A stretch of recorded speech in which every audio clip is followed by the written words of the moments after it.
Welcome to Biggest Geek Ass. We're your hosts. I'm Randy. I'm Joe.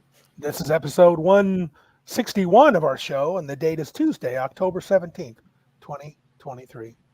What Yes. is up, my brother? Not a whole lot. Not a whole lot. We got our car fixed. Yay. Yay, all right. So you're motoring. Looks like we Motoring. got a full house. Elle and Martinson showed up pretty early. We got Arn Man and Darth and Mr. Ryan David in the house. Only a little bit Ryan David. Oh, man. We only get a little bit of the Ryan. Well, Ryan and we got to share a little more this past week. On Saturday, I sent a video. A friend of mine, his name is Randy Looney. I think he's related to Andy Rooney. And he sent a little message to Bert, trying to help him to be a little more vociferous about his opinions. He's kind of like you, Joe. Bert's kind of the laid back, low key kind of guy, except sometimes it's almost like he's not even there. No, I just wanted him to get worked up about horse girls. So it was pretty fun. So. Oh, Arn man. Yes. Our car can no longer have babies because we got it fixed. Right. It is fixed. No babies for the car. I'm pretty easygoing. Yeah, you are. You're not like you've got some things that can work you up, but Bert's the next level. He was pretty chill on the horse girl topic, and it kind of shocked me. What's up, Flady One? Shaking Well, bacon. I get why a lot of people don't care because it doesn't hurt them. Mm-hmm. Right. Well, I think Bert and also they don't want to disparage other people, especially in public. Yeah. They would rather not. Yeah, but No matter how ridiculous, like the horse girl thing is pretty freaking ridiculous. Like Randy Looney told him though. He said, look, some people deserve that. They deserve mockery. They've earned it, and you need to pay them what they've worked for. Yes. But I understand, and I think Bert's he thinks about things. He responded today, and I liked what he said. He was, thinking about it a little bit, but always Bert's a little more. He didn't get too worked up about him. I guess the main reason that a lot of us think folks like in that position deserve the mockery that they get is it isn't because it's not just some random person who wants to play a horse girl in their own home game and keeps to themselves. Right. It's because they have put their idea in the public forum. Not just their idea, their fetish, sexual crapola out and keep it to yourself, dude. The umbrella term of idea. Yeah. They put their thing out there in the public forum, so for good or for bad. And they're going to get a lot of people saying, "Oh, that's so cool." And then they're going to get a lot more people saying, "That's weird." Yeah. And they get what they get. David Gwill, welcome. He says, if you don't mock them, it gets worse. That's what I've been finding. Full Metal Dragon, love the name. He says he's eternally lurking, but we're glad he's around. It would be interesting to see if there was some kind of way to track, because David Gwill says if you don't mock them, it gets worse. Right? Maybe on an individual level, perhaps. Yeah, maybe it bothers you more. Face to face.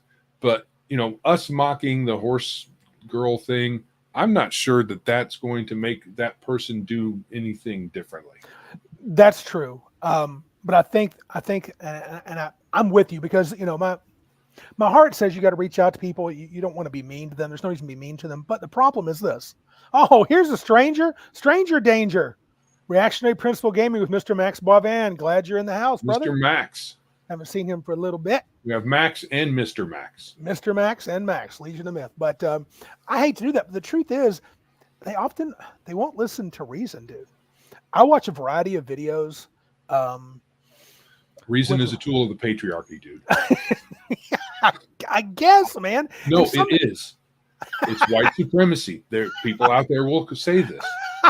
You can't use logic because it's a tool of white supremacy. Well, therefore, all you can do then is mock them. That's it. Yeah. Because they won't listen to reasoning, so you've got to call them dumb. And it's like being on time for work and having a work ethic. Those are all right? White supremacist ideas. It's dumb. Yeah. Yeah, Ryan David says Leyline Press, the horse girl people, they're doing it for their audience because Yeah, that's well, probably if their audience will buy it, then good on Leyline. wow. There's a lot of things you can make and have an audience that you shouldn't. Huh? There's a lot of things you could make and create and sell that could have an audience that I still would say you should not make or create. Mm-hmm. Full Metal Dragon says this is interesting. Mocking really does nothing but perpetuate the problem further. Only really intelligent persons can take mockery. That's true. And if they won't reason, they're probably not very intelligent. So we might as well mock them because Yes. it's funny. Right? Yeah, that's true. In the end, because I think they really just get under your skin. I mean, they I'll be honest with you, they piss me off. The stuff they say, I was like, you're just saying idiocy, and you actually think it's actually reasonable. But then again, that's right. Reason is What do you say? Reason is part of the patriarchy, so they can't even think that. Reason has nothing to do with it. Right. Even from their point of view, it's not about reason. It's not about reasonableness. It's just it's mostly about feelings. How you feel. Yeah. All right, but did you get any gaming in this week? No. Oh, boo. So that's not reasonable. That is unreasonable. I didn't game. I gamed at the Halloween party, which are our friends here. We have Joe and his wife. They host a Halloween party. Our friend Philip and his wife hosted one 2 weeks before that. We're really spoiled when it comes to Halloween, so we get 2 of them. And I got to go to Philip's and we played Werewolf. I was thinking I would love to be able to find another party game around the campfire that we could play. Not that I hate Werewolf, but it's getting pretty thin, right? Though there was a very cool card I should tell you about that Philip added to the mix that made it interesting. But anyway, I think maybe that we should. I'd like for us to think of some other game we could play there. It'd be nice to have other options when we're campfiring. We've only got about maybe a few weeks left. We can do a campfire. It's getting pretty cold, so right. Well, Werewolf is easy to do when you're at a campfire. Yeah. There are other campfire games that are as easy to do. I mean, you don't really. There's few rules. It's kind of gamey. It's more just it's a party game. Yeah. I just wish we had something else. Legion, this is a side note. This is interesting. He says there are people attacking Kevin and Sean from Palladium fame because they allowed his alt-right channel to announce the Teenage Mutant Ninja Turtle Kickstarter. That's deranged, man. It is. Those 2 guys, they're not looking, I don't know. I've talked to both of them multiple times face to face. They're not, whatever. It doesn't matter. Okay. For some people, if you drink milk, you're alt-right. So yeah. When telling somebody they're alt-right has no meaning anymore. Well, I would say I'm right, but I'm right, but I'm just conservative, so I don't know.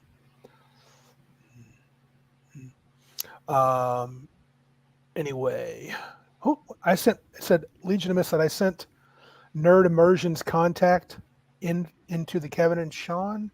Is he like that? If so, I regret that decision. I don't know who is Nerd Immersion. I don't know him. Anyway, doesn't matter. So yeah, I didn't game other than that, though I do plan to. Well, no, that's not true. I'm lying. I gamed Saturday before the party. I went to my Minders game, and my dog is going crazy. If you hear the barking, I did. I gamed a little bit. I played some. What was the game? Troika. I've heard of that. Not sure how I. Isn't that a board game? No, it's a role playing game. It's okay. really super streamlined.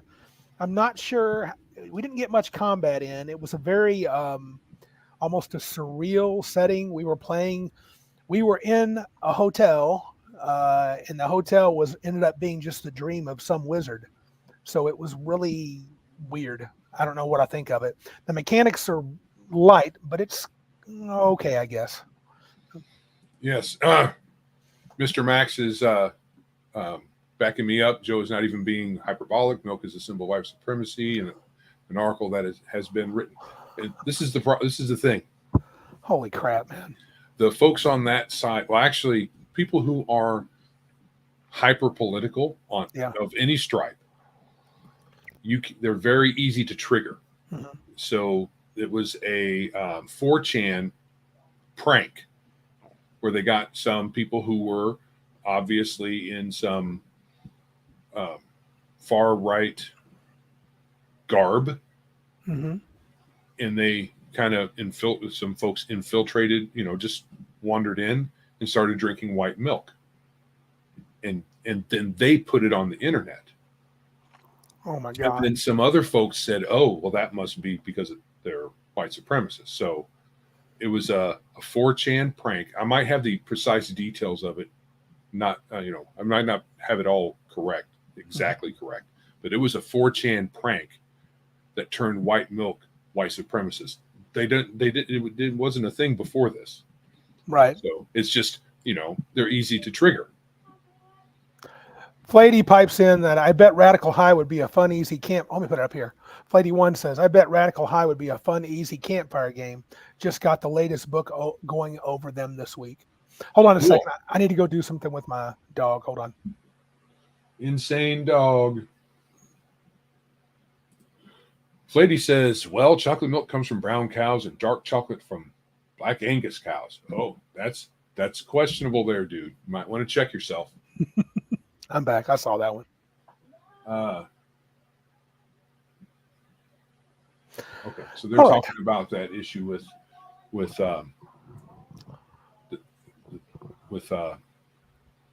Kevin and Sean and the whole nerd immersion. Yeah, hopefully it'll. I think when there was a seeming confluence between the left and the right within our hobby, was it last year with the new OGL thing? Yes, and we seem to kind of Nerd Immersion was like, yeah, I don't like this either, but he was not, as soon as it reverted, he was like, yes. Yeah, I can stay with my people. I believe if it's the right one. Well, it's possible. I mean, it seemed like a couple of those reporters that were just fine with everything that Wizards was doing. They're just perfectly ducky fine with everything. Yep. But that. And as soon as they, kind of backed off, reeled it back, they were like, oh, we love them again. Yeah. Ryan claims the two sides wanted two very different things. We were not the same on that issue. We seem to come together on the idea that the OGL shouldn't be. Either side wanted it changed. Yeah, exactly. But maybe except some of them were fine with kind of diversity things being included. Correct. That was the Paizo one. But as far as copyright issues and it basically not allowing third-party folks to make money in and of themselves, that's where they kind of drew the line. Yeah. And that's where everybody kind of drew the line. Yeah. You're going to just take away our money? Yeah. Yeah. Yeah, I just think that, Legion, this is interesting. It says, look, I want Kevin and Sean to sell a lot of Teenage Mutant Ninja Turtle books. Nerd Immersion has 100K subs. I think it's in Palladium's best interest to talk to him no matter what he may think of me. Yeah. Of course. And I mean, he shouldn't, I don't know. I don't know. I just don't get why they get upset. Oh my God, he talked to that guy. I mean, I guess, you know what I think? I think people that do that, if they don't have Sean and Kevin on their show because they were on Max's, those are people that really just, they hate us or Max or whoever they're talking about. I mean, deeply. It's not just disagreement. Thank you. It doesn't seem like it's easy anymore to just disagree. I mean, when we were young, Joe, I remember a lot of us had different ideas on politics, but we could even get into it and get into a somewhat heated debate and then say, well, are we going to game or what? Let's move on. Tolerance is no longer the watchword. True. It's affirmation. So tolerance has become kind of a dirty word. Oh, you just tolerate me? That means you have something against me? Well, it means might disagree somewhat, but tolerance was the thing that everybody wanted at one point. And now it's affirmation. Mac Thompson says, Randy, and welcome to the show. I disagree with that stance. Which stance? The one that I just said about, I think that if they lose their mind over that one person that they hate them. Oh, he's laughing. Oh, he's being funny. Okay. Yeah. All right. He's being funny. I was going to say, all right. I was like, well, what stance did I make? Yeah, well, I mean, look, the guy's first name is Mac, and he looks like a cowboy. All the left hates that guy. Yeah, so you know he's good. So yeah, it's cool. Welcome, Mac. I'm not sure if you've been on before, but if you have and I've forgotten, I apologize. But I mean, yeah, there's a cowboy hat in his, image here. I mean, is that? well, that's him. That's definitely him. Yeah. There's no. I mean, aren't all our little things? That's who we are. I mean, I'm a little kitty cat holding a. If you can't see, can you see mine on YouTube? I got a. Mine's like Not on here. It's really small, but mine is a cat holding a little baby alien in his mouth. So, I don't know if mine will pop up. It should. Right. But anyway, yeah. Anyway. Yeah. So that's enough of that. So. Yeah, he says see, there's mine, but you can't hardly see mine. So, I'll put it on because I'm self-important. There's a little kitty cat, and he's got a little baby alien in his mouth. He was on the first ship, the Nostromo, and he captured the alien, I guess. Shots fired. Shh. Ryan David says, Randy just said that his was really small. Shots fired. I think the next time you send a video in to his channel. Oh, I'm already thinking of I've got a video from Mr. Ryan now. Yeah. Oh, yeah, it's coming. It's coming. Don't tell us about it. We don't want to know. It'll be private. Just mine and Ryan's. Not once you put it on the internet. Oh, that's right. Once you put it out there, once it goes across the tubes that are the internet, it's everybody's going. It's everybody's. Yeah. Anyway, right. So we're supposed to be talking about D&D, not the left, because they're silly. All right. So back to D&D. So tonight we were jumping off that edition war discussion. And we're talking about conflicty kind of stuff. Yeah. And so this, we're supposed to have a edition war. So that's kind of like a conflict. Yeah. Yeah. So this is a conflict, and Joe and I are going to battle. And tonight we would like you guys to give us a score from 1 to 5. 1 being, so Joe is going to, let me lay the groundwork. Joe is going to attempt, I don't know how he's going to do this, to defend AD&D first edition.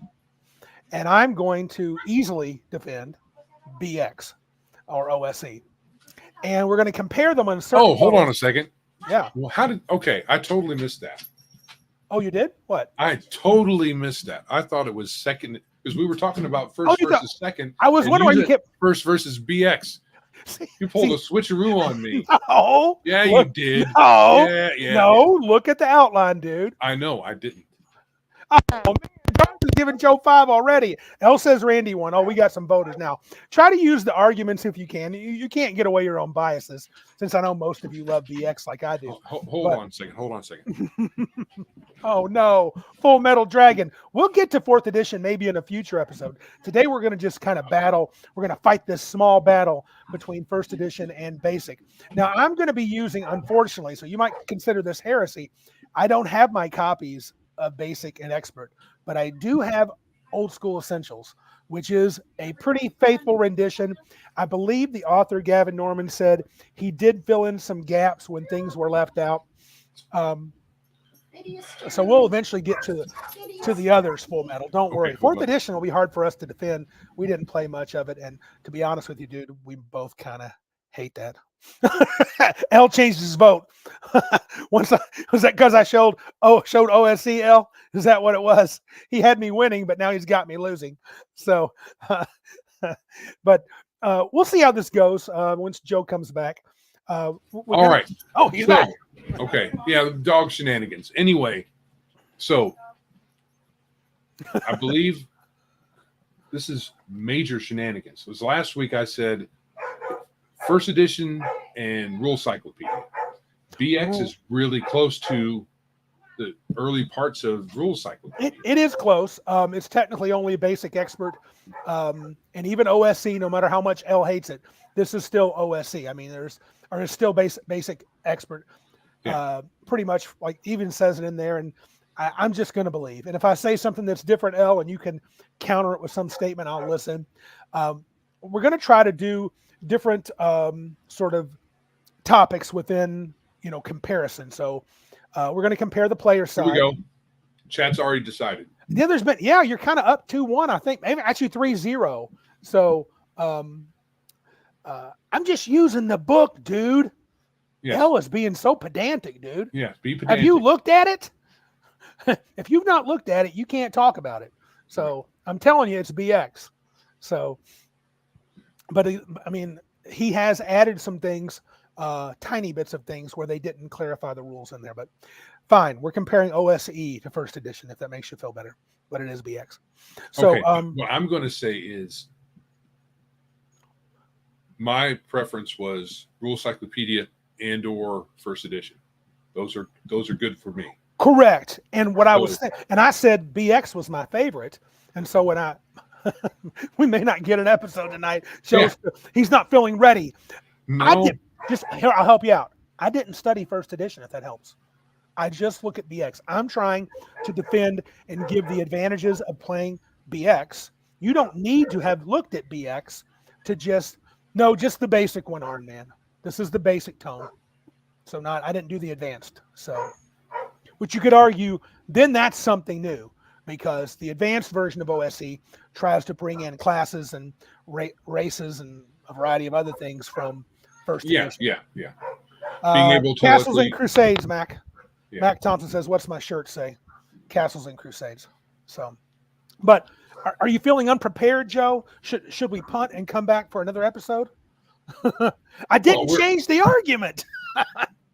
Well, Joe not from your outline, but from our discussion. Oh, you thought? Well, see, then I was confused because I said BX.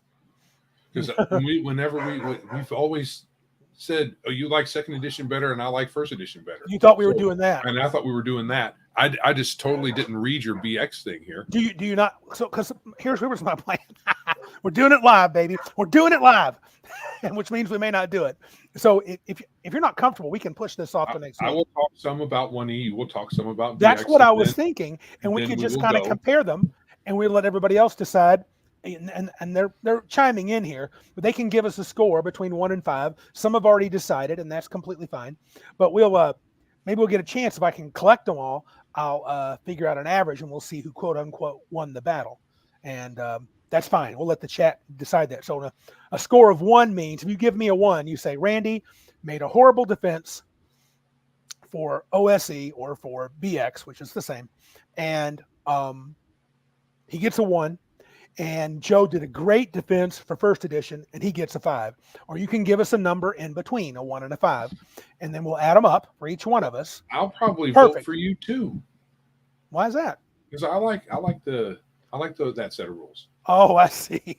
Oh, so it may not be really a battle, is what you're saying. It may not, because I mean, if you remember our talk, yes, I remember you said you like rules. I was talking a lot about second edition, so you didn't. So there was a clue there for you. Cal's being very difficult, though I like his number choice. Negative 4.72. That's very nice. That's an odd number. Dice tells, can he vote for OD&D? You sure can. You'll be wrong. Yeah, Joe, I thought this was set, but now I'm not sure if we're ready. You want to just go ahead and try it? Yeah, let's just do it. Okay. All right. From the player side. Okay. And I just listed a few things like character rules, spells, magic items, level advancement, class options, whatever you can think of. Would you like to go first, or would you like me to go first? You go. Okay. So from the character side, I think the big advantages of BX was roll 3d6 straight down the line. I didn't see any other option in that. You think that's an advantage? I do. I think there's no questioning about whether can I do this, can I do that. You can just now to be fair, part of my defense is I like a game that you can get to fast, that you don't spend a lot of time. And it's because I'm old. And so when I look at the old, to be fair to everyone, when I look at second edition and first edition and third edition, to be honest, the amount of rules kind of annoys me. I can do it, but I don't want to. When I look at this digest size book and look at this massively, great picture, but this very nice large print, I love that. And I know BX wasn't quite that great, but I like the 3D6 as default. There's really nothing else. The loose, that's the best thing about it, Arn Man. You end up with a dexterity of 4. Quite an advantage. Yeah, Well, exactly. some people will say, well, that's an opportunity for your role playing. I would And agree I'm with going to those say people. you're full of crap. I love You it. don't role play. Mhm. Role playing is more personality, not your dexterity. You role play your dexterity. Iron Man Okay, did. here's me He was role playing a standing up and dexterity of falling. 4. I fall over.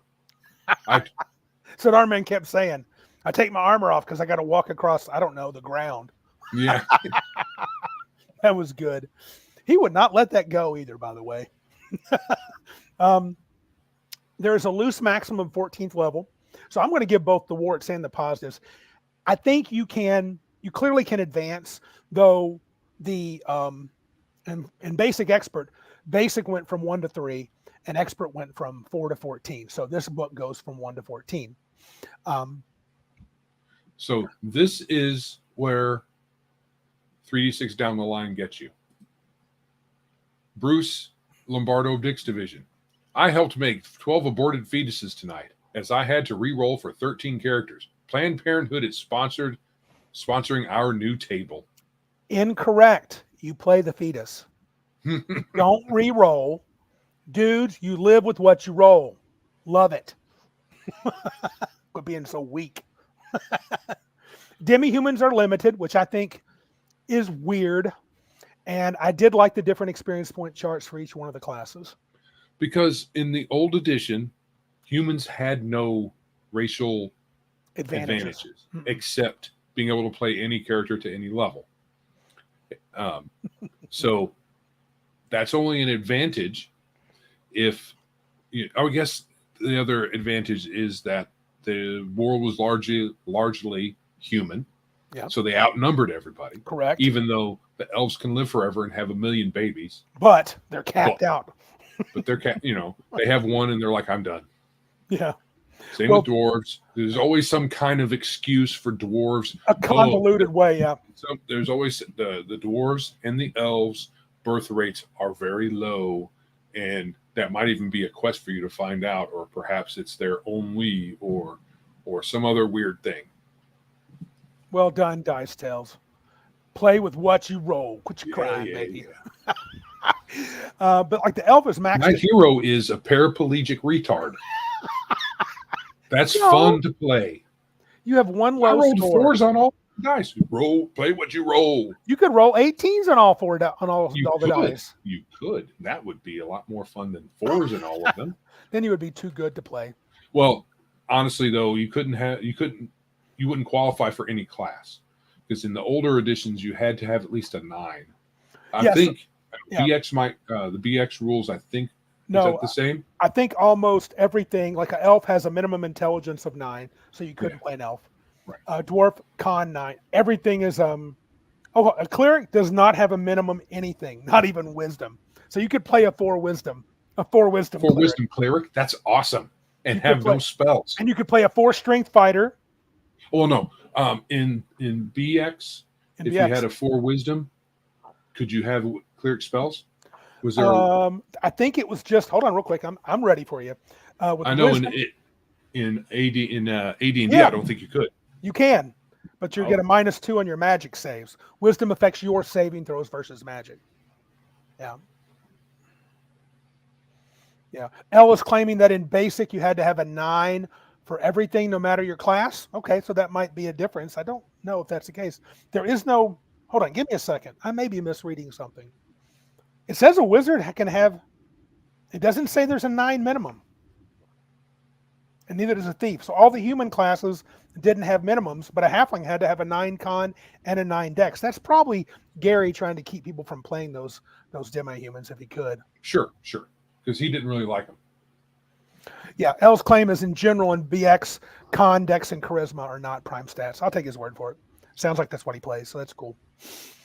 But anyway, so how did the basic character creation rules look for the first edition? Yeah, first edition. There were like 4 or 5 different methods. You could have all kinds of different ways. Plus, if you were okay with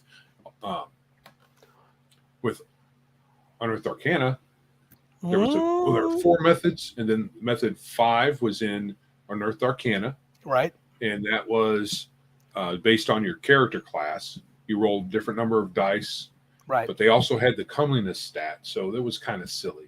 Yeah. So all of these editions have silly things like comeliness. I mean, I don't know. I'm not sure. That must have been from a Dragon magazine or something that got incorporated into that. What was do you know the limits of like the elf? Like in basic expert here in the OSE, I'll say to make elf feel better.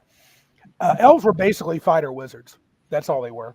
Yeah. They got spells and a kind of a decent They still had a level limit, right? Yep. Well, in DX, everybody in BX, especially basic, first through third level was basic. And it didn't matter that you had a level limit. Because everybody quits after 3 levels. So if you just play basic, the fact that you have a level limit is immaterial and stupid. And dwarves could get to 12th level. That's pretty boss. Elves could get to 10. And halflings could only get to 8. So I'm going to get to the level limits here. Let's see. Yes, Darth. That's good. Here we go. 3d6. I actually like 4d6 drop the lowest. Yeah. And a range. And a range, yes. So they're pretty restrictive unless you have high stats. So a dwarf, I wonder if that parentheses means only for NPCs, probably. Probably. Bruce says, I always thought comeliness was official in Unearthed Arcana. I did too. And Max says comeliness is an excellent addition. I didn't care for it much. So yeah, in AD&D first edition, dwarves, elves, and gnomes can't be clerics. Okay. Dwarves, elves, and gnomes? Correct. Yeah, there's no gnomes in basic. It's just the 3 extra races. Half elves could get to 5th level, and half orcs could get to 4th level. And for some people, that's as high as they go. So what does it matter? Yeah. So what about for BX? BX can only be, well, let's see. Oh, I've told you. So dwarf 12, they're basically fighters. What you would think would be the best thing for like a dwarf, which would be fighter. They can get to 9th level. They're unlimited thief, which doesn't make a lot of sense. That's pretty weird. Thematically. Maybe is it LTR again, Lord of the Rings? Because they were... No. Okay, I don't know. I don't know where they get... Okay, so I think that the Tolkien dwarf is a fighter, not a thief at all. You don't see them doing that, at least in the main books. Maybe in the Silmarillion or some ancillary books, they have sneaky dwarves, but not so much in the popular part of it. Right. But they can also be a 9th level assassin. So okay. So there's clearly a buttload of more classes in this game. And class and race race was not class. Race is class in BX. So you are a dwarf, you are an elf, you are a halfling. Right. So it is as an elf, they can only be as much as a 7th level fighter, but they can be an 11th level magic user. Yep. What does it say here? There's a 6. Oh, but in order to get to 11th level, you have to have an 18 intelligence. Less than 17. Okay. 9th level is with intelligence 17 or yeah. So if you have a less than a 17 intelligence, then can only get the 9th level. And if you have a 17 intelligence, you can get the 10th level. 18 intelligence, you get to 11th. Yeah. Right. Gnome, I don't know. Gnomes are odd to me because there's no fairy tale wise. Gnomes are part of all the little fairy folk. They're just shaped different. They all do similar things. Isn't though, depending on what fairy tale you go after, elves can also be tiny little thingies. Yeah. Elves, gnomes, brownies. Yeah. All those guys. The gnomes, I remember we first got that takes on the same kind of thing. Whenever we first got the AD&D book, I thought it was pretty weird that a gnome was a race. Yeah. But they're supposed to be little magical things, but they can only be 7th level magic users, so that's weird. They're not that magical then. Oh no, 7th level illusionists. They're not magic users. They're only illusionists, and they have to have high stats too. Bruce Lombardo says that gnomes were added in the rules cyclopedia. Okay. And I think we have to be careful too, because I don't know. I think this might be the Moldvay Cook basic expert. I don't think it's the Mincer basic expert. I should look a little closer and see what the case is. It's yeah, gotcha. I know it's it says early on.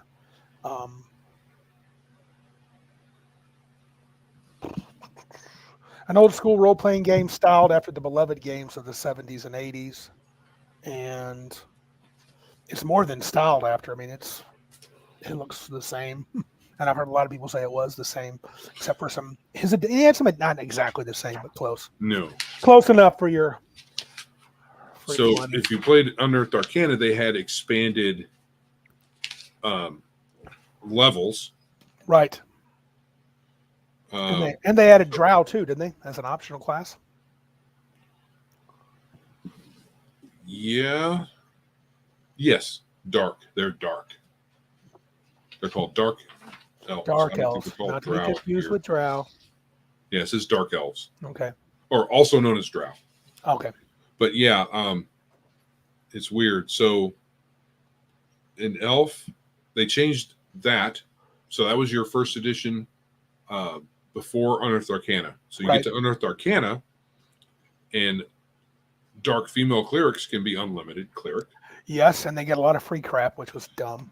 And elves in general are unlimited in druid. Mm-hmm. So they become more closely or Tolkienized. They're Tolkien elves more in Unearthed Arcana, I think, because they're unlimited druids.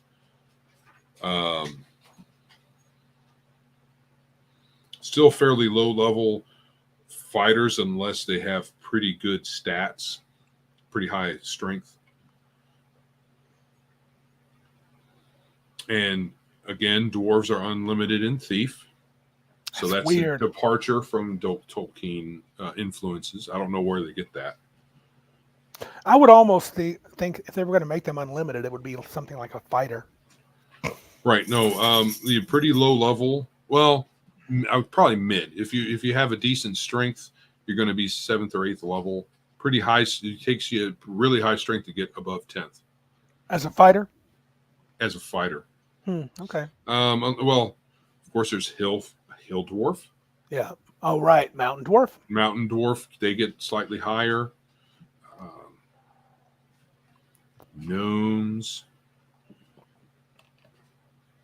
Still not magic users. You can be an illusionist. And still not very high. So gnomes are probably the most magical, I would say, in their description of these fey races. Considering elf, gnome, dwarf. Dwarves are also a fey race. They just change it to be less so. Lady says for dwarf and the thief assassin, I think it's all the sneaking in the caves and the tunnels. Maybe the dwarves working around. I don't know. It just seems weird. Probably knowing Gygax, it was probably because the thief was the weakest class. Maybe. You can be unlimited. No one cares. The dwarf in most media, they're heavily armored, hammer or axe using miniature Vikings, essentially. Right.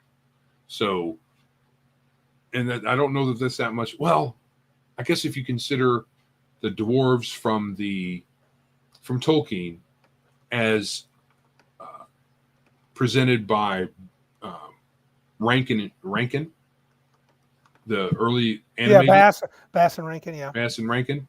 They were kind of conniving, whiny dudes. They weren't really warrior types. Yeah. Even in the novels, I found the dwarfs annoying. In the Hobbit novels, they were very whiny. So, so maybe I'm wrong about that being not very Tolkien. I will say that it's not very in line with most of your modern presentations of dwarves, which are generally they're miniature Vikings, essentially. So, do you like all those combos in that version of first edition?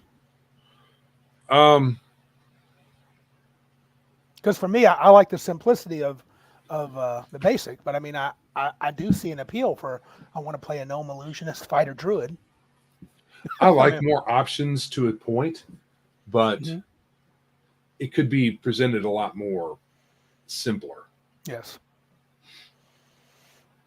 Right. So if you're going to let gnomes be illusionists, just let them be illusionists. I don't get the level limits. Not really. They can be explained. Yeah, right? you can explain them. You could have a gnome. Let's say you just wanted to have the gnome. You just wanted gnomes to be gnomes. But in older games, they were still limited in level. I mean, not in BX because BX was limited in scope. But you could still let them adventure and get up to whatever level the other characters get up to. Yeah. And just say that they're gnomes and then decide what gnomes do. Because don't the racial abilities in eventually become moot? I mean, you're a 14th level thief. I'm a 14th level elf thief. Who cares? Oh, Mr. Boivan's got a good reason, perhaps. He said, dwarves are good with traps and secret doors and love treasure. Yeah, that could be thiefy. Yeah. We're just trying to find a reason why they might have done that. Because they're not high level thieves, they're high level assassins. Yeah. Which is odd. Yeah. So what you can do though, instead of trying to, I'm going at this kind of backwards. Sure. So I'm taking extraneous media and trying to impose it on the game's implied setting. Right. So you can look at all of this stuff and you can just have an implied setting and say, yeah, it doesn't make a whole lot of sense that dwarves and elves are going to be weaker in essence than humans, even though they have more abilities. They can live longer, but they're limited in level. Doesn't make a lot of sense. Not really. But you can make up some weird justification for it and just run with it because that's what the game is. I think, and there were different charts for classes in first edition too in terms of experience point. I think the charts were probably similar. The numbers don't matter. Do you prefer? I think you've said it before. You also prefer.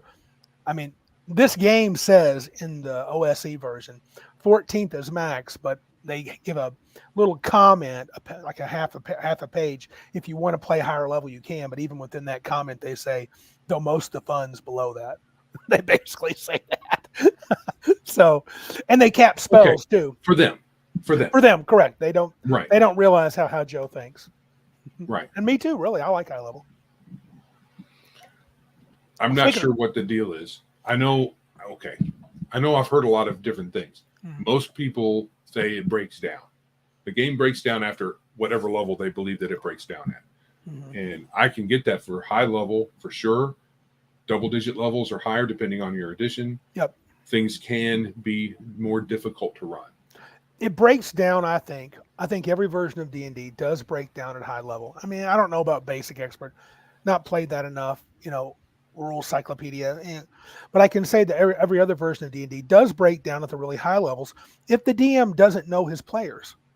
If you know his players, even in Crazy Town Pathfinder, which we got Bruce on here, now he loves Pathfinder, you can handle those guys. It just depends on how much homework you want to put in or how well if you spend a lot of time and you know all the rules inside and out and you can create and dodge and weave and, do what you want. And I did that for years in the 3.x era and I had plenty of good time. But I think the breakdown issue is, I don't know. It just depends, man. I mean, if the game changes, I mean, sure. There can be a lot of rocket tag at high level. So, what about spells? Those were mentioned. So in this game, clerics and elves have spells from level 1 to 5, and elves spells are basically magic user spells, but only levels 1 to 5. Magic users have levels 1 to 6, so they get a bit of a boost. And I think you mentioned this on the podcast or to me. I had not read that till I dove in there. You can only learn a new spell from a mentor or through research. When you level up, even as a magic user, you don't get a spell. Yeah, you have to find them. So you could go from level 2 to 3, get a second level slot, and not have a second level spell. to be able to memorize. I think they assume that you'd be able to probably find a mentor or spend some time researching. There's no freebies, and I can't recall if first edition did give you freebies. Do you know, Joe, off the top of your head, did first edition let you get a free spell every time you leveled, or 2 free spells? No, I think that started in, if I remember correctly, I think that started in 3rd. Yeah, I think so too. I don't think you got free spells. It was always, and I remember it very poignantly with you as the DM, because I was always asking, hey, we're in a town, we're in a city, they have a library. Can I talk to somebody about learning a spell? No. We just fought a wizard. Does he have a spell book? No. or it has explosive runes on it almost all the time, and it blows up in your face, and you're almost dead. Who was that? Who was that DM you had? That sounds like that's like a dick. Nobody you know. Oh man, thank God I'm not like that now, huh? Yeah. Joe hasn't played a Magic user in 9 years. He's afraid of what I'll do to him. Let's see here. You're looking it up? Let's see.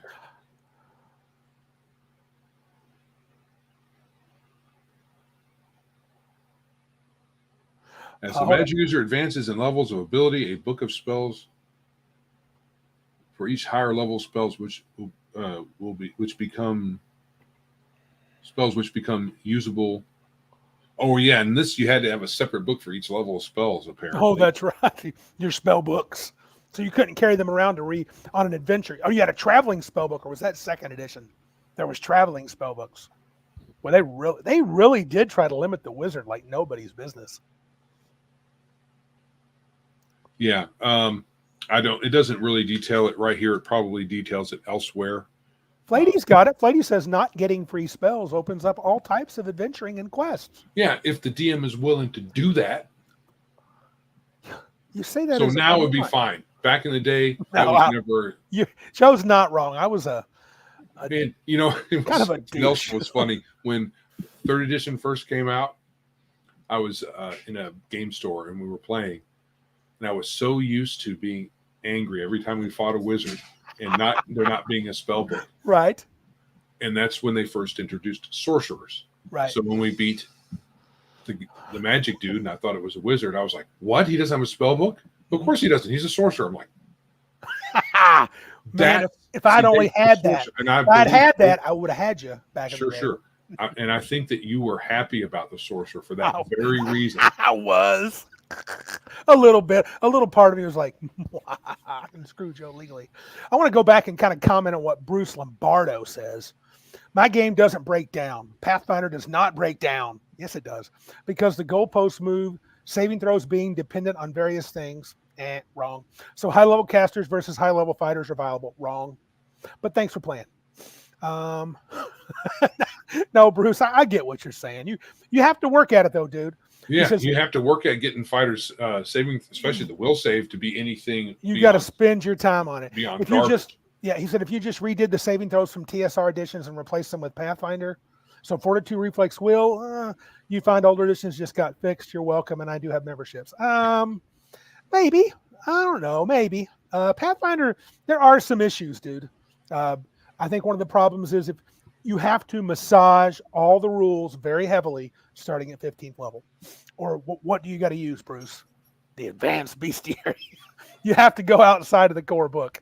Because if you play the game as quote unquote written, no. It's a fun game though. I do like it. You have to work at it. Jack 71st, welcome. He says 2nd edition is his favorite. Well, today we're going to be talking about 1E. Anyway, 1E and BX. I did find some spells were interesting, and I think the spells in the basic expert were pretty darn powerful. Like for example, Magic Missile was a D6 plus 1 automatic hit. Now you had to wait to get another missile, but you got 2. So every 5 levels more, you would get plus 2 missiles. What's the damage? A D6 plus 1 per missile. Yeah, so that's So well, think about the hit point difference too. Hit points were not great. At 11th level, you'd be casting 5d6 plus 5. So automatic hit. Not horrible. Let's compare this. We perhaps had lower hit points in that edition than say first edition or second edition and Mm-hmm. further on. Yep. But you got better damage out of your magic missile spell. Yep. When you go to AD&D with arguably higher hit points, Mm-hmm. the damage goes down. Yep. So that doesn't match up. Yep. So it's weird that they went from D6 plus 1 and what were the was it every other level again? Every five levels you gain 2 missiles, so it takes you longer to get them. So Hmm. at levels 6 to 10 you have 3 missiles, and then levels 11 to 15 you get 5. And I believe in first edition it was every other level for an extra missile, and they were a Yeah, D4 every other plus level 1. and no cap. And the thing that made the hit points lower, I don't know if, let me check real quick. Did you cap? I think you capped on hit dice and the stats. Yeah. The con was different in basic, at least according to OSE. I'm sure Bruce is going or L's going to say no. 18 con would only give you plus 3 hit points, and a 3 con would give you minus 3 hit points per die. Yeah. And so if you were playing a dwarf, he got up to 98 hit dice, and I think that would be even less in first edition because you'd only get 78s. If you were a fighter, a dwarven fighter. Let's see, what does a fighter give you? A fighter got D8s too. In first edition, did they get D8s or D10s? I think fighters get D10s Okay, in so first edition. and you could get plus 4 on the 18 con, right? Yes. Yeah, fighters get D10. And then the con in I'm not sure if it was this way in BX. In first edition, the highest you can get con bonus wise, if you're not a fighter, Oh, it's plus 2. plus 2. So you had to be a fighter to get to plus 3 or plus 4. And I don't know if that was the same in BX. Mac Thompson says 18 con is plus 4. Fight me. I will not fight you because I agree. I like third editions and Pathfinder because Pathfinder is third edition. Third edition's approach of on stats. If you want to know the modifier, do 18. No, incorrect, Bruce. It's plus 3. I'm looking at it. 18 con, you would do 18 minus 10, which would give you an 8, and divide by 2. So you could always calculate your modifier by doing stat minus 10 divided by 2. I like that. That was slick. Yeah. It did bump it up slightly, Mm-hmm. but there were other things that made high stats a little different. 18 con plus 3. So In I don't know if it's the same in BX, but in first edition, your high stats got you things other than just bonuses and penalties. So with high intelligence, you get immunity to illusions if your intelligence is high enough. High wisdom gets you extra spells for clerics if it's really high. Yep. Um, You don't get that in BX. Stats don't give you bonuses to spells for anybody. So, and clerics, and in BX, clerics don't get spells till second level. They got to prove themselves. right. I kind of like that. That'll lead into our next topic. I kind of like that idea. Yeah, right on. Yep. L's got it. Right. So Yep. it's hard to say which of those is really better. It's more of a preference. Yep. Obviously, that's what we're talking about anyway. But I think the stat tables in first edition, Mm-hmm. there's a little weirdness to it. The BX version is more reasonable because anybody with an 18 intelligence gets plus 3 to hit or plus 3 to damage, whatever it is, or both. Yeah. Yeah, it was pretty weird in first edition. Well, nobody but fighters can get this. Why? well, they have the exceptional percentile strength. I guess they just wanted to give fighters an extra boost. But if you were not a fighter, your 18 strength is where you stop. Yes, couldn't even get percentiles. Correct. You can get percentiles, but Could paladins get percentile? The subclasses could get it. Okay. Fighter subclass. They're still considered fighters. So, yeah, it's weird. There's and some then other. the Constitution thing is also weird. Yep. Sleep had a ridiculous, which you noticed that sleep has a ridiculous duration for a couple other spells, 40 to 160 minutes, 44 turns. Right. Haste was 3 turns. It doubled speed and attacks. Didn't help the wizard. It had polymorph, other, magic jar, hold monster, disintegrate, stone to flesh, projected image. Had some really good higher level, mid to higher level spells. I mean, we wouldn't call them real high level spells, but yeah.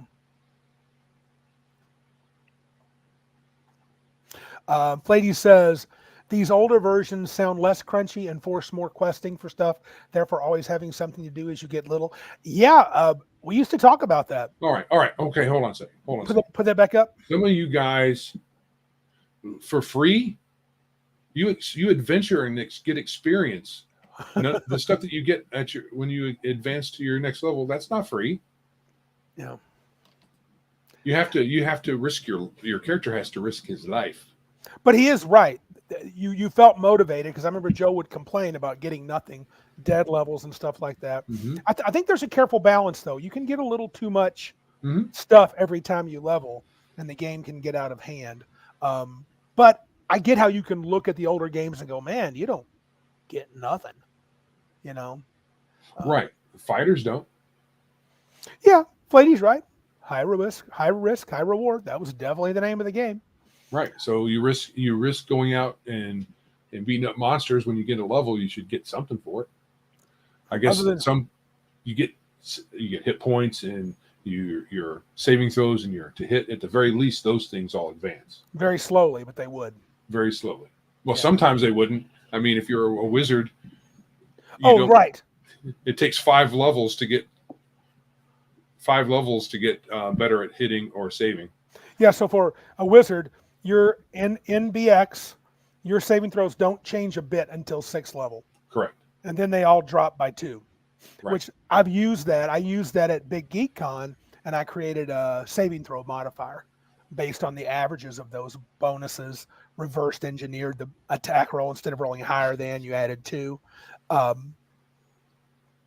There's going to be a lot of modifiers in that game, but I thought the spells in BX, to kind of wrap this up, were pretty boss. I found the curing spells, the cleric spells, at least the curative, were very weak. There's one advantage. Cure Light Wounds was a D6 plus 1, and it ends paralysis, or at least that's the way I read it. Cure Serious Wounds doesn't show up till 4th level. Then you get 2d6 plus 2, and there is no mention of ending paralysis, though I think you could house rule that if you wanted to. Right. So I don't know if you had some spells that you thought were fabulous about 1A. Those are the ones that I thought were kind of both good and the bad. I thought the magic user spells were pretty boss, actually. Right. I liked that. So our whole edition war, I was on the wrong edition war. Right. So I was comparing 1st and 2nd edition, and there's some wonky things about 2nd edition. So there was a couple of spells from 2nd edition that maybe wanted to just throw the book away. Friends is a weak charm person spell. Yes. And you have charm person at 1st level and friends at 1st level. Right. It's stupid. Yeah, there's some redundant stuff. Was that a 2nd edition thing? Yeah. Okay. Yeah, and so you're probably not finding much to argue about at this point because I didn't mean to sidetrack you, but we got confused. Well, there's some differences between first edition and 5th edition, or not 5th, 1st and BX with regard to spells. They changed the descriptions a lot between editions, all of them. Yes, it seems like they love to do that. So I can like that magic user spell, the magic missile spell for magic users, because having 2d6 plus 1 or 2d6 plus 2. Is it d6 plus 1 per missile? D6 plus 1 per missile, but you get them very slowly. Yeah, but having 2 missiles as you gain per spell, that's pretty good. Yeah, big chunk. So you would like Elle had put up, the pattern is every 5 levels you get 2 more missiles. So you can get, so like a 7th level wizard would do 3d6 plus 3. if you compare that to a 7th level wizard in 1E, he does 4d4 plus 1. So that's going to be 4 times 10. He's going to, no, 44 plus 4. So he's going to do 14 average damage.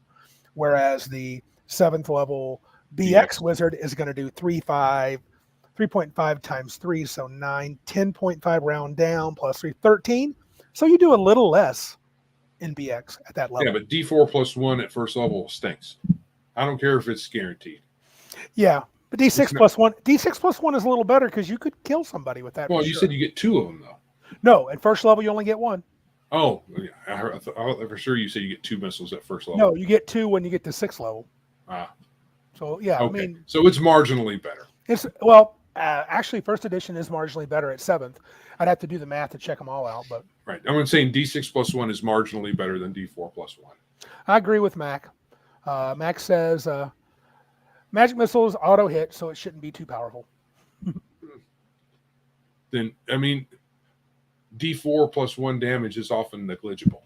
So auto hit or not, I mean, auto hit doesn't rescue it from not being a very good spell. I don't think at first level it's negligible. Depending on what you fight. Yeah, but I'm saying. Especially when you only get it once. That's the weak part. It's not that the spell is weak, but you're going to drop most goblins, that's what you get. But you get it. You're at first level. You have 1 spell. Correct. And that one spell does a D4 plus 1. D4 plus 1, and you're done. Yeah, and it's weak sauce. For my game, I got to find a solution to that without making it too OP. Yeah. Yeah. So then you hide behind the fighter's skirt shield until you sleep again and get your 1 spell back. Yeah. Or you find a wand or staff or whatever that gives you a little extra. So. What did you think about? I've always liked Magic Missile. Yes. But it's still, I like it as a higher level caster. Yes. In first edition because you get a lot of missiles. Yeah, isn't it like at 20th level you get like 11 of them or something, or 10 of them? Yeah, it's 1 every other level. 1 every other level, so all the odds. Yeah, it's going to be pretty boss. Yeah. So and you can do it like 9 times a day. So because you get 9 first level spells at 20th level, you could tear something up with magic missiles, dude. Mm-hmm. I mean, doing 30, 40 damage on hit per average. Yeah, you could bam, bam, bam, bam, and never miss, and it goes through almost everything except anti-magic, right? Shield spell. Or shield, yeah. Shield spell, low-level spell would block it. Yeah. Yeah. What about magic items? I was looking at the magic item chart. I thought it was kind of interesting. And this may be something new to OSE. The treasure tables are divided into the basic and the expert. So levels 1 to 3. Let me see if I can show you what I mean. When they make their tables, so you have certain types of weapons.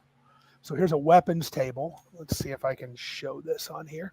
And if you look, there's a column. Oops. There's a column. Right. And so some items aren't available to basic characters when you roll for treasure, whether other items are. That's weird. I agree, but it's weird that the level. So you fight an ogre. Mm-hmm. The ogre has what the ogre has. It doesn't matter what level you are. Right. I agree. I'm just saying that's how they did it. Yeah. So says, Joe, he also cheats with cantrips. And I'm like, well, that's in Unearthed Arcana. And that is a lot of DMs I know, it's optional. The whole book is optional. And the cantrips of first edition were almost, not almost. They were not worth putting down on your character sheet.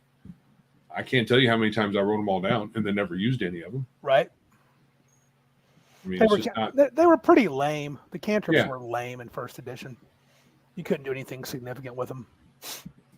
Change something's color. Yippee. Mac Thompson's got our kind of feels. High level's just cool anyway. An angry hive of magic missiles, horde. Avard's black tentacles, chain lightning, swarm. I mean, the havoc nostalgia. Yeah, true. Yeah. The Avard's black tentacles was one of my favorite spells. Elle says, is that a shopping table? No, it's a treasure table. He's divided it into items that were in the expert book. This is under the magic items. No, that's if you roll randomly, certain items can't come up. Like you can't get +2 arrows if you are a levels 1 to 3. They will not show up in a treasure hoard, according to this. Now, you don't have to use that. Now, you could use the the expert one, which I did when I ran the game. I used the expert one because I don't really care if they get a cooler magic item than quote unquote is appropriate for their level. The Gaunts of Ogre Power just gave 18 strength. I think in first edition it was 18,100, so +3/+3. And the belt of Giant Strength is pretty boss. 18,100 was +3/+6. Yes, right. I'm saying in Basic Expert it was +3/+3.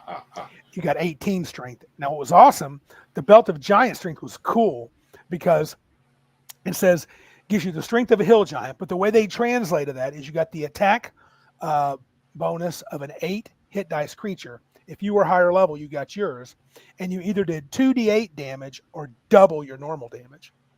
So if you're a 10th level fighter and you get that belt and you do d8 plus 7 damage for all the magic and all the cool crap, you double that, 2d8 plus 14. Yeah. Well, you could really knock the crap out of things. It was pretty cool. So there were some cool magic items. So according to L, you can start a fire with cantrips. I'm pretty sure that it's a lot easier to start fires normally than with cantrips. First edition cantrips. I don't see that as powerful. No. I mean, you can do it with a flint and steel. There's all kinds of ways to start a fire. Even in first edition, I think cantrips were limited. X number of cantrips per day. Arnman says, looks like no level limitation for treasure tables and OSE Advanced. Good, because that's not my favorite thing. But if you like to worry about what items your characters get, then you can do that. Yeah, it's odd in my mind that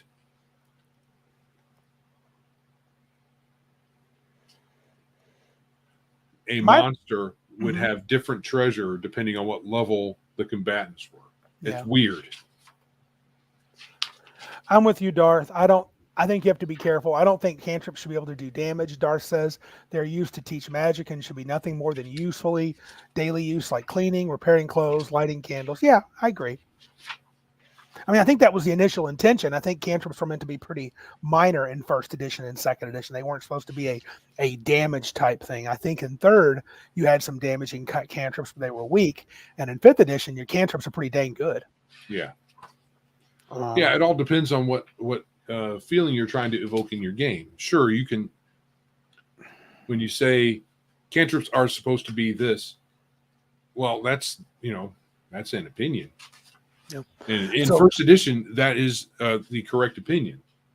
So Elle is saying, I think that in OSE, it's something Gavin Norman added because he said, I guess page 45, B45, type A through Q treasures, no mention of character level. The DM can choose and place treasure. Yeah, and I think he even says that.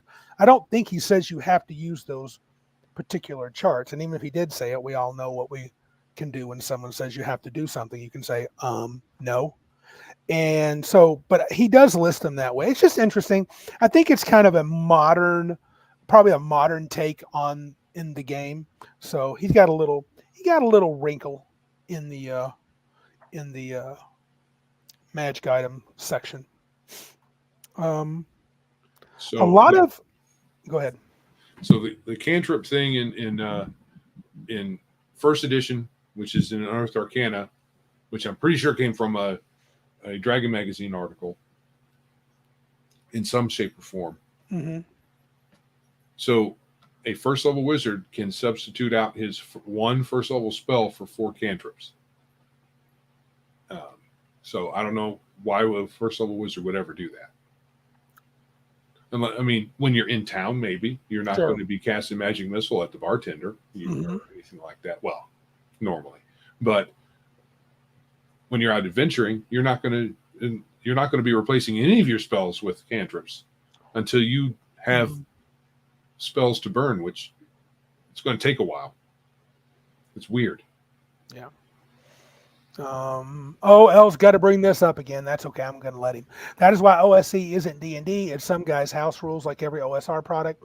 It's got a little bit of house rule action. I mean, I told you he does change. He doesn't change anything. I guess I would wonder this, L. Are you reading from Moldvay Cook Basic Expert? Or are you reading from Mincer Basic Expert? Or are you reading from Holmes Basic? Because I'm telling They're you, all slightly different. they are all slightly different. Yeah. So before I give too much, I'm going to have to say, I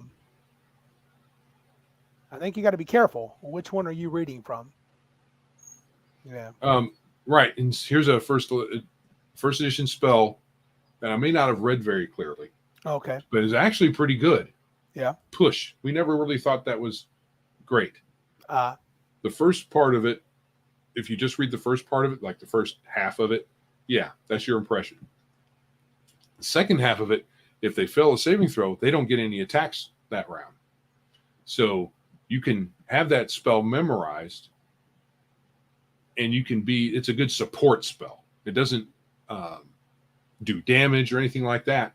But if in first edition, your attacks are limited already, you cast your push, and then they get no attacks that round. Not just one. Mm-hmm. They don't get any. So it's really effective on monsters that have multiple attacks. Oh, yeah. But you're limited on size. So low-level casters aren't going to be able to affect very big monsters. Mm-hmm. But once you get high level, you can use that push, and you don't get any attacks. Come over here and beat this guy up before he gets back up, my bodyguards.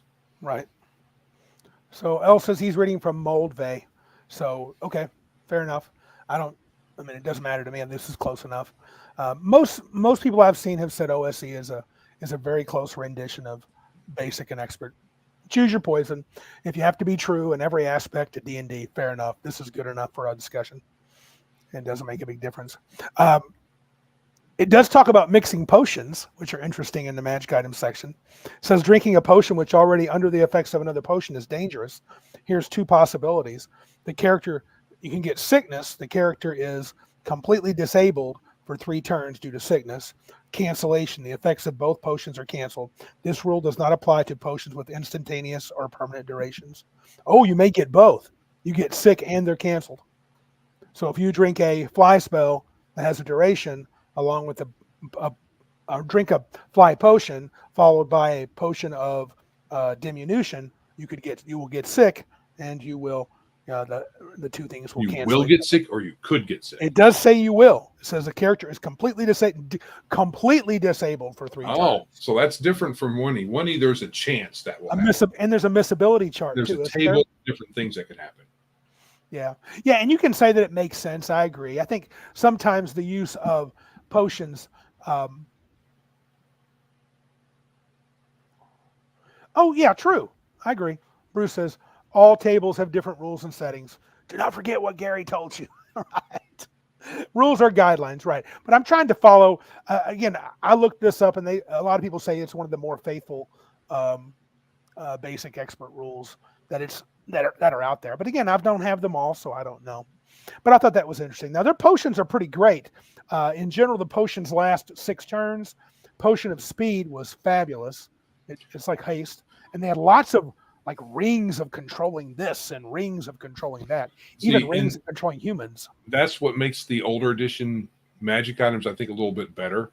Yep. Because potions and scrolls and a lot of other magic items, they didn't often, well, in 3rd edition and on, a potion was a spell in liquid form.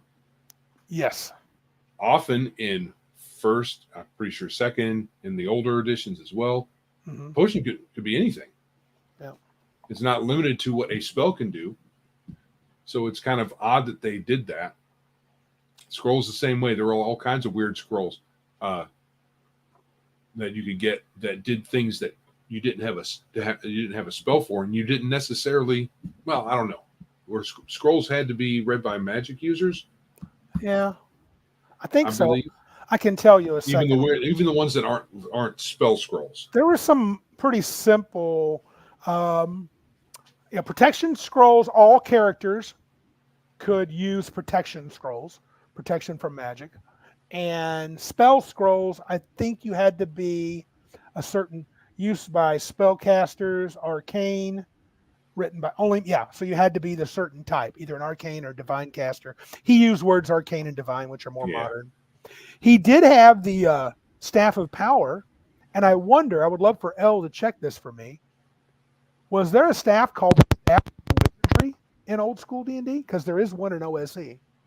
Well, it probably was because it was in. You mean in BX? Yeah, in BX was a Staff of Wizardry. Yeah, because it was in. It was in the old. It was in old D&D too. I'm pretty sure. Mm-hmm. In the. Well, they had the little Staff of booklets. Power. A Staff of Power was almost how you remember it. Usable only by arcane spellcasters. It was a melee weapon. You could spend a charge and do 2d6 damage instead of a d6. Had the Cone of Cold, Continual Light, Fireball, Lightning Bolt, Telekinesis. The Staff of Wizardry, on the other hand. What was that you just said? Oh, wow. Oh, Staff of Power, L. no, Staff of Wizardry. Wizardry. That's a different staff, yeah. Yeah. Elle says, Randy, you just had an idea I would almost pay to see. Add 3 more people on the stream. 1 Holmes, 1 Moldvay, 1 Mincer, 1 World Cyclopedia, OSC. Oh my God, dude. I don't know if I can. I'll be honest with you, dudes. I don't have enough skin in the game to really give a living crap. I don't know about that the there's variants of probably those. too many people out there who would say, I like Mincer over Mulvey so much, I'm willing to punch in the nose over it, or just even have an argument. I don't know, dude. I bet there's probably not that many, but there's somebody out there. Wizardry is pretty awesome, Joe. You get the same thing of it's +1 to hit and damage, which the Staff of Power was not. It has striking ability, so it could do 2d6 on a charge on a successful hit. So if you missed, you didn't waste it. It had the Cone of Cold. It had the paralyzation for 6 turns. It had all the spells and a few more like Pass Wall, Telekinesis. It had a Whirlwind ability, and it had the Sacrifice ability. The wielder may sacrifice the staff by breaking it in 2. Doing so unleashes a 30-foot radius fireball that inflicts 8 points of damage per remaining charge in the staff. The wielder of the staff also suffers this damage. So it's almost like the old retributive strike, but kind of worse. Well, maybe not worse. I don't know. I don't recall. Well, there was a chance you could survive. The Yeah. wizard is either dead or shunted off to some other plane. So there's a small chance of that. Mostly dude. dead. If you had one fully charged, that would be 3d10 charges is what staffs came in. You could do 240 damage with your fireball if you broke a fully charged Staff of Wizardry. But unfortunately, you would take that too. You know what? The Staff of Wizardry got renamed to the Staff of the Magi in Yeah. first edition. Correct. It was called Wizardry earlier on. Okay. And there was a Dragon magazine where you showed me the wizard sword, or what was it called? Mage. Okay. So yeah, a wizard blade. Wizard But blade. that was actually not originally in. For the longest, I thought that was originally in Eldritch Wizardry, But it's not. but it wasn't. It was an addendum to Eldritch Wizardry, which was in a Dragon magazine article. Yeah. And I Or think it was Dragon Dragon art. pre AD&D. Yeah. Yeah.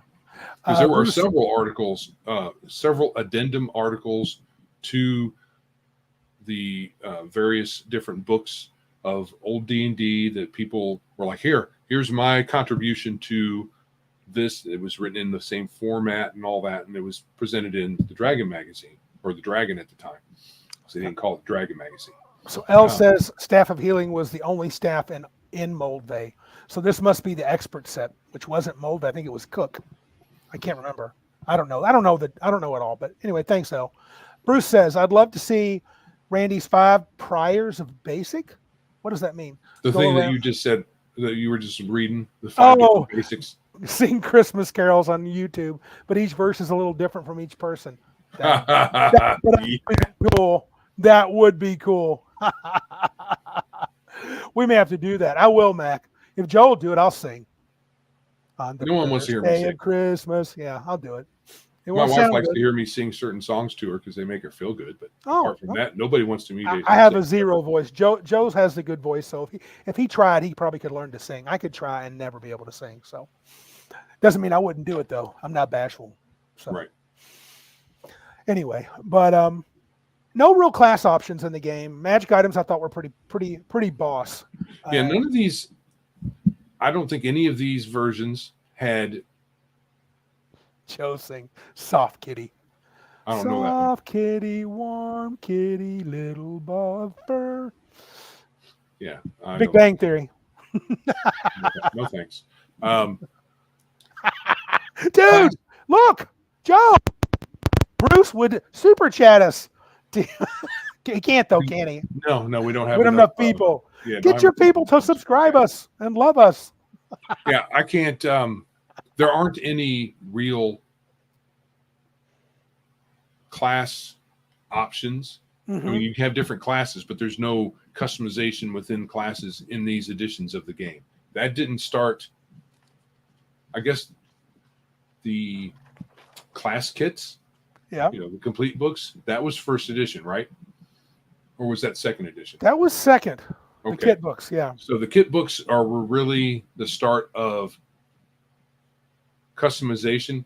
The only other thing you could say about that is weapon choices and for spellcasters choosing different spells and whatnot. Yeah. There wasn't really a whole lot there wasn't any real customization. Not even racial, not even within the races. No. You pick, all humans were human. They're no different. And we didn't see that. We didn't see any customization except for the expanded. Yeah, they expanded more races even in second. Mac Thompson, he says expanded more in 2E, but they didn't you couldn't customize your.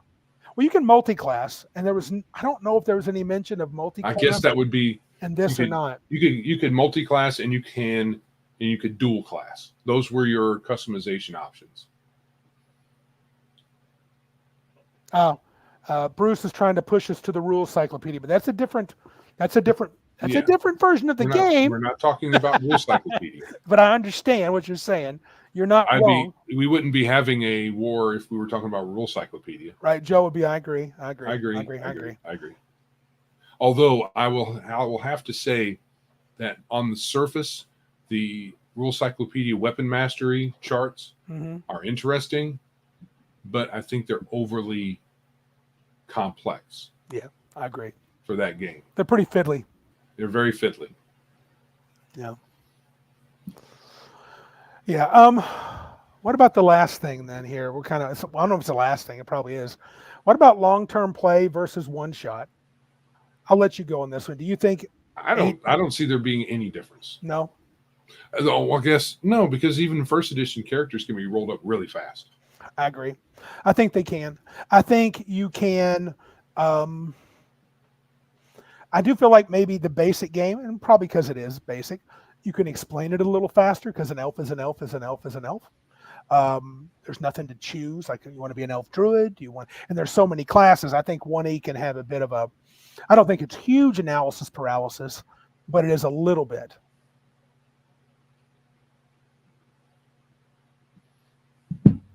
So.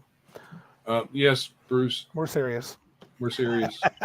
I've always liked it, but I understand it being it's a bit for the game that it is.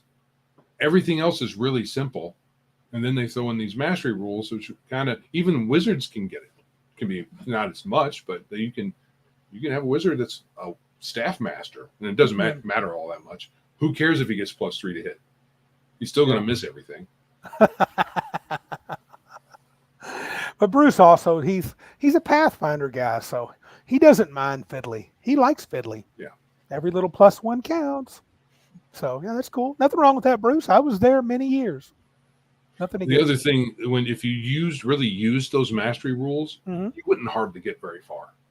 Because really, I've not read them. Once a person gets the basic, the first, there's like 3 or 4, maybe 5 different levels of mastery like for a weapon. rank, like a rank of some sort. It becomes really hard to find somebody that knows that level of mastery and that will teach you. Yeah. So finding somebody who's a grandmaster swordsman, that's going to be hard. And then are they going to even teach you? You got to convince them. It's not necessarily a done deal. Yeah. Bruce says a wizard could be a staff master. Yes, his Thaco is effectively 15th at 12th level. Well, at 12th level, just so you know, a wizard in OSE has got a 14 Thaco. How you like that? So go up there with your noodle arms and your staff mastery with your +3 to hit, and you're going to do 2 damage. Yeah. So 16 weeks to get staff mastery. I don't need any extra time to get 14 Thaco. And still do my 1 point of damage with my. I think there's some expense involved too. Yeah. You got to pay your teacher, and you got to find him. You got to convince him to teach you, and you got to pay him. Mm-hmm. So it's not like in other editions where you just say, "Hey, I want to be a sword master," and you are. Once you get to the particular level and you pick a feat or whatever. What was the font size in 1E to move on to one last thing? I mean, the design is not fair because I'm using OSC. It's a new design. But, the design in all these old games is pretty poor compared to now. Mm-hmm. The font size, I mean, the 1E font size isn't bad. I think the rules compendium font size is a bit smaller. It's like 9 or 8, something like that.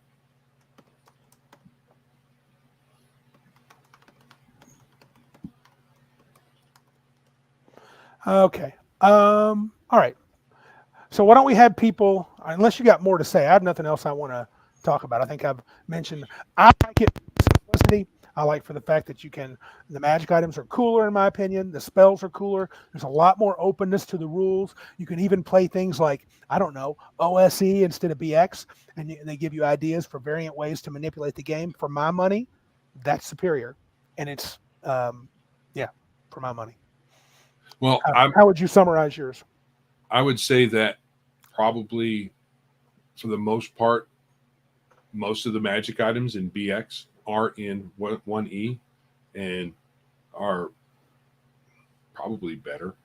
Since I didn't catch the BX part of this, and I have them. I have the players version over there. I don't have the DM's version. So. Right. Well, you have all the stuff that you need then. Does it have the magic item tables in there? Yeah, you don't need those. There's no magic items in the game. So then I wouldn't be able to do a really good comparison. True, that's true. So I would have to compare them side by side. Now, I think that there are probably some things that we could say we like better, and some things that we don't like better from the different sides of this. I'm just going to say I like 1E better. Mm-hmm. Although I've always said, Rule Cyclopedia or 1E, and Rule Cyclopedia is part of it is BX. Right. It's connected to it tightly, so it's hard for you to say. So it's hard for me to say. It's for me to go, hey, I like this better, because they're very close. They're very close. Okay, so if you would, guys, give us a number from between 1 and 5. Give Joe a number between 1 and 5. I got some people already saying 1E is the winner. That's cool. And L is just going on and on that old school Essentials is not D&D. All right, fine. Just give us a number and we'll add them up. It's all good. And I would also say I think I like 1E better because I think there's more options for you. Yep. Fair enough. Probably more than a lot of people like, but there's, even if you don't consider Unearthed Arcana, if it's just Player's Handbook, there's a good amount of options for you. Sure. All right. You want to tell them to do the things, Joe? Because we haven't done it yet. While people do some commenting. All right. I think if you aren't already, hit the subscribe button, thumbs up, bell notifications, come in and comment in the live stream or in the comment section after the fact. If you're listening to us in your podcatcher of choice, leave follow us there, leave a review, and as always, share this show with your friends. Yeah. We'd really appreciate it. Yeah. I think you're going to win because they're saying things like first edition AD&D, likes the old school. Iron Man votes Osric. Flady says he can't decide. He's only ever played my game. If you vote on my arguments, you can make that comment. L is not voting on the arguments.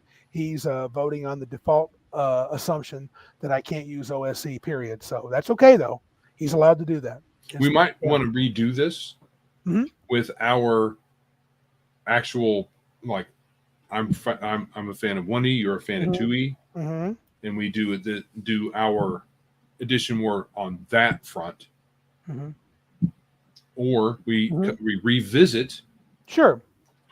since I thought that's what we were doing, but we were not.